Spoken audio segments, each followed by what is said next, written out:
जब से केजरीवाल जी को चुनाव प्रचार करने के लिए जमानत मिली है, तब से सोशल मीडिया में पूरे सवालों की बौछार हो रही है। कुछ लोग कह रहे हैं कि क्या किसी किसान को मड़ाई करने, जुताई करने, खरपतवार की सफाई करने, निराई करने, फसल काटने, क्या इसके लिए जमानत मिल सकती है? कुछ लोग कह रहे हैं किसी मजदूर को क्या अपना घर बनाने के लिए जमानत मिल सकती है क्या? कुछ लोग कह रहे हैं क्या किसी सर्जन को सर्जरी करने के लिए जमानत मिल सकती है क्या? क्या किसी वकील को बहस करने के लिए जमानत मिल सकती है क्या? क्या किसी चार्टेड अकाउंटेंट को फाइनेंशियल ईयर क्लोज करने के लिए जो अपना हिसाब किताब पूरा करना होता है उसके लिए जमानत मिल सकती है क्या? ऐसे दुनिया भर के सवाल चल रहे हैं। लगभग यही हुआ था जब कुछ महीने पहले तीस्ता सीतलवाड़ जी के लिए सुप्रीम कोर्ट शनिवार को खुली थी और शनिवार के दिन उनको जमानत मिली थी। समाधान क्या है इसका? समाधान है कानून। मैं बार बार कह रहा हूं, गुलामी की पुलिस व्यवस्था चल रही है, गुलामी की प्रशासनिक व्यवस्था चल रही है, गुलामी की न्यायिक व्यवस्था चल रही है। ये जो हवलदार सिस्टम, थानेदार सिस्टम, पेशकार सिस्टम, तहसीलदार सिस्टम चल रहा है, एसडीएम कलेक्टर सिस्टम चल रहा है, और ये जो जुडिशरी चल रही है, ये पूरी तरीके से गुलामी के सिस्टम पे चल रही है। इवन जो ड्रेस है, वकील का ड्रेस काला वाला, ये भी गुलामी का है। जज का जो ड्रेस है वो भी गुलामी वाला चल रहा है। जज के पीछे जो दरबान खड़ा होता है वो भी गुलामी के सिस्टम से चल रहा है। हम स्वतंत्र विकसित ही नहीं कर पाए। हम कहते तो हैं हम स्वतंत्र हैं, लेकिन वास्तव में हमारा तंत्र कुछ भी नहीं है। पुलिस व्यवस्था गुलामी वाली, प्रशासनिक व्यवस्था गुलामी वाली, न्यायिक व्यवस्था गुलामी वाली। तो समाधान क्या है? सबसे पहले समाधान इसकी जरूरत यह है, एक पुलिस चार्टर लागू हो, एक एडमिनिस्ट्रेटिव चार्टर लागू हो, एक जुडिशियल चार्टर लागू हो और एक सिटीजन चार्टर लागू हो। सबसे पहले इसको लागू करना इसलिए जरूरी है क्योंकि 5 crore cases district court, high court, supreme court में चल रहे हैं। 5 करोड़ केसेस से 5 करोड़ परिवार टेंशन में है। एक परिवार में अगर 6 आदमी मान के चलिए तो 30 करोड़ भारतीय इस समय मुकदमों के कारण टेंशन में है। 30 करोड़ भारतीय का मतलब एक अमेरिका के बराबर। 30 करोड़ भारतीय मुकदमों से टेंशन में है। रूस की जनसंख्या 2 करोड़ है, 15 करोड़ है, इसका मतलब रूस के 2 गुना लोग भारत में मुकदमों से टेंशन में। समाधान? Police reform, judicial reform, administrative reform. सबसे पहले भारत के आर्टिकल 4, जो संविधान का आर्टिकल 14 है, इसको बदलना पड़ेगा। आर्टिकल 14 में लिखना पड़ेगा state shall secure equal protection of law. सबसे पहले आर्टिकल 20 को बदलना पड़ेगा, जहां नार्को पॉलीग्राफ ब्रेन मैपिंग कानून बनाने की कोई प्रावधान नहीं, और इसलिए भी नहीं है कि जब संविधान बना था तो narco test, polygraph test, brain mapping के बारे में संविधान निर्माताओं ने सोचा ही नहीं था। सबसे पहले हमें झूठ को गंभीर अपराध घोषित करना पड़ेगा। आखिर केजरीवाल जी ने 170 मोबाइल तोड़वा दिए, पूरे जो जितने लोग इसमें शामिल हैं पूरे घोटाले में 170 मोबाइल तोड़े गए, ऐसा ईडी कह रही है। अब सवाल यह है, अगर नार्को पॉलीग्राफ ब्रेन मैपिंग कानून होता, हर जिले में narco polygraph brain mapping test होती, लैब होती, तो केजरीवाल जी का एक दिन के अंदर पूरा पूरा सच और झूठ सामने आ जाता। केजरीवाल जी का narco test, polygraph brain mapping test हो जाता और फटाफट पूरा सच सामने आ जाता। इतना लंबा केस चलता ही नहीं। जब तक वो जेल में, अब तक तो मुकदमे का फैसला हो चुका होता, जमानत की जरूरत ही नहीं पड़ती, मुकदमे का फैसला हो गया होता। आखिर तीस्ता सीतलवाड़ का इतने दिन से केस चल रहा है, सजा हुई क्या? नहीं हुई। तीस्ता सीतलवाड़ का नार्को पॉलीग्राफ ब्रेन मैपिंग हुआ क्या? नहीं हुआ। क्यों? कानून नहीं है। इसलिए मैं कह रहा हूं, सबसे पहले झूठ को गंभीर अपराध घोषित करना पड़ेगा।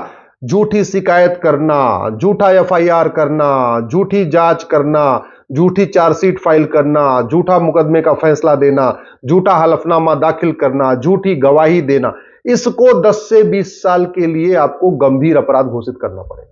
केवल आप एफआईआर का एक स्टैंडर्ड फॉर्मेट बनाइए, शिकायत का स्टैंडर्ड फॉर्मेट बनाइए और उसमें अंडरटेकिंग लेना शुरू करिए कि मैं जो कुछ लिख रहा हूं सच बोल रहा हूं। अगर ये झूठ होगा तो इसके लिए मैं अपना नार्को पॉलीग्राफ ब्रेन मैपिंग कराने के लिए तैयार हूं। मैं गारंटी के साथ कहता हूं, लोग झूठी शिकायतें बंद कर देंगे। जैसे ही आपने, पुलिस ने जांच किया, रिपोर्ट, चार्जशीट फाइल किया, चार्जशीट के नीचे जो जांच अधिकारी है वो लिखे, ये सारी जांच मैंने सही किया हुआ है और जरूरत पड़ने पे इसके लिए मैं अपना नार्को पॉलीग्राफ ब्रेन मैपिंग कराने के लिए भी तैयार हूं। खत्म। वो पुलिस वाला कभी झूठी जांच करेगा ही नहीं। और ये जो 170 मोबाइल तोड़े जा रहे हैं, एविडेंस गायब किए जा रहे हैं, क्यों? क्योंकि कोई अपराध नहीं है ना, खौफ नहीं है। आदमी झूठी गवाही क्यों देता है? क्योंकि उसको पता है कि झूठी गवाही दूंगा कोई फर्क नहीं पड़ेगा।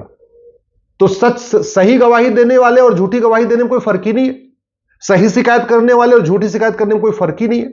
अगर हम केवल झूठ बोलने, झूठी शिकायत करने, झूठा मुकदमा करने, झूठी जांच रिपोर्ट कर देने, इसको गंभीर अपराध घोषित कर दें, झूठी गवाही को झूठी गंभीर अपराध घोषित कर दें, झूठे हलफनामा को गंभीर अपराध घोषित कर दें, मैं गारंटी के साथ कहता हूं 50% मुकदमे अपने आप ही खत्म हो जाए। केवल एक बार कानून बना दिया जाए और सरकार ये कह दे कि भैया जो लोग झूठ झूठ कर रहे हैं सब अपना वापस ले लो, 3 महीने का टाइम दे रहे हैं, मैं गारंटी के साथ कहता हूं 50% मुकदमे खुद ही वापस हो जाएंगे। लोग कह देंगे भैया अपना मुकदमा वापस ले रहे हैं।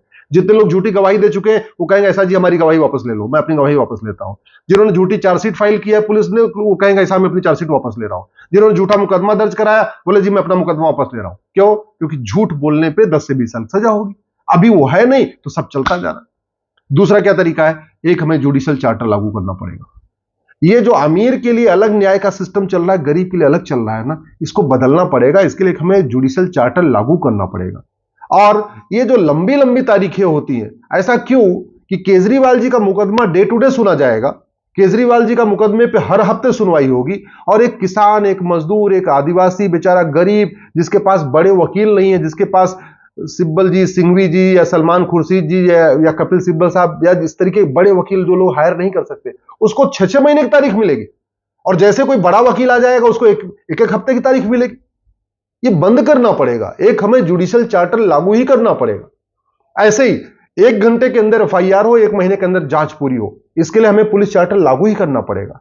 एसडीएम, तहसीलदार, एडीएम, डीएम, कमिश्नर, ये किसी भी जो उनके सामने समस्या आ रही है, वो कौन सी समस्या कितने दिन में डिसाइड करेंगे, ये रिटर्न में होना चाहिए। भैया इस तरीके की शिकायत 1 हफ्ते में डिसाइड होगी, इस तरीके की शिकायत 1 महीने में डिसाइड होगी, ये लिखना पड़ेगा।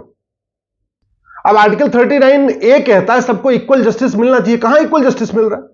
आपको लगता है कि जो गरीब आदमी है, चपरासी है या होमगार्ड है या ड्राइवर है या कंडक्टर है या मजदूर है, किसान, उसको वैसे ही न्याय मिल रहा है जैसे बड़े लोगों को मिल रहा है? क्या आपको लगता है कि गरीबों को वैसे ही न्याय मिल पा रहा है जैसे अमीरों को न्याय मिल पा रहा? नहीं। इसलिए इस परिवर्तन को लाने के लिए हमें हर हालत में संविधान में संशोधन भी करना पड़ेगा और कानून भी बनाना पड़ेगा। इसलिए मैं अब संविधान के प्रियम्बल में लिखा है जस्टिस, आर्टिकल 39A कहता है इक्वल जस्टिस, लेकिन कहीं यह नहीं लिखा हुआ है जस्टिस कितने दिन में मिलेगा। इसलिए मैं कहता हूं अब समय आ गया है कि भारत के संविधान में आर्टिकल 21B जोड़ दिया जाए, जस्टिस विद इन ईयर।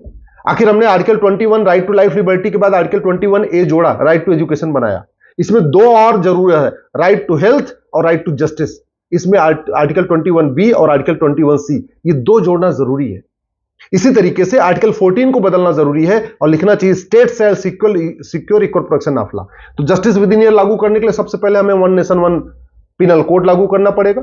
यानी जो दुनिया भर के कानूनों का मकड़ जाल चल रहा है, घूसखोरी, कमीशनखोरी, जमाखोरी, मिलावटखोरी, कालाबाजारी, नशा तस्करी, मानव तस्करी, सोना तस्करी, अलगाववाद, कट्टरवाद, जिहाद, मजहबी उन्माद, काला धन, धर्म, हवालाबाजी, जो दुनिया भर के 50 कानूनों का मकड़ जाल चल रहा है, इसको मर्ज करके एक कानून बनाना पड़ेगा, 1 नेशन 1 पिनल कोड।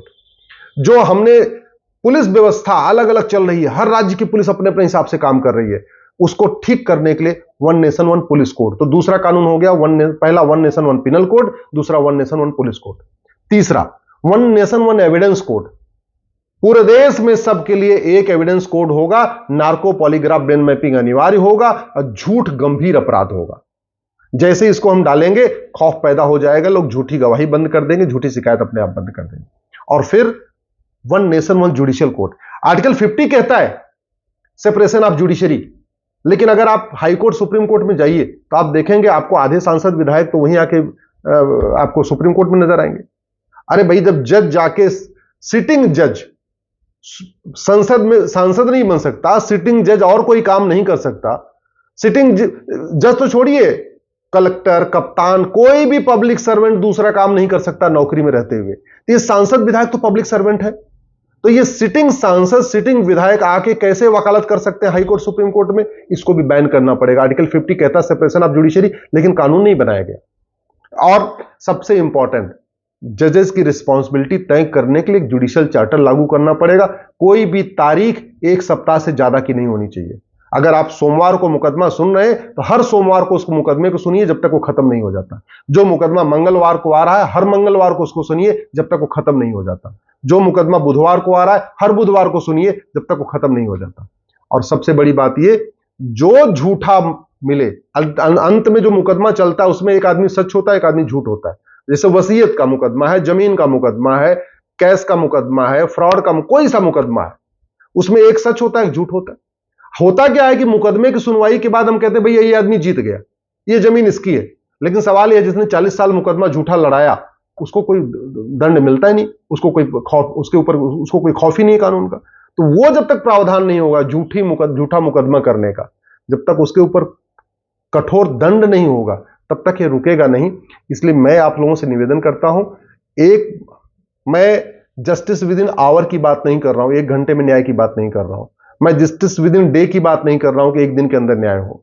मैं जस्टिस विद इन वीक की बात नहीं कर रहा हूं कि 1 सप्ताह के अंदर न्याय हो। मैं जस्टिस विद इन ईयर की बात कर रहा हूं, 1 वर्ष में न्याय होना चाहिए। और यह बिल्कुल संभव है, 1 वर्ष में सारे मुकदमों का फैसला हो सकता है। डिस्ट्रिक्ट कोर्ट में भी 1 साल में मुकदमों का फैसला हो सकता है, हाई कोर्ट में भी 1 साल में हो सकता है, सुप्रीम कोर्ट में भी हो सकता है। लेकिन उसके लिए police reform, judicial reform, administrative reform करना पड़ेगा। Police charter, judicial charter, administrative charter और सिटीजन चार्टर लागू करना पड़ेगा। ये अगर हो गया, भारत में इतना बड़ा बदलाव आएगा ना, राम राज्य आ जाएगा। लोग खौफ के मारे कोई गलत काम नहीं करेंगे, और नहीं तो ऐसे ही अलग अलग कानूनों का चलता रहेगा। तीसतल सीतलवाड़ के लिए सुप्रीम कोर्ट शनिवार को खुलेगी, केजरीवाल जी को चुनाव प्रचार के लिए भी जमानत मिल जाएगी, मुकदमे सालों साल चलते रहेंगे, लेकिन न्याय नहीं होगा।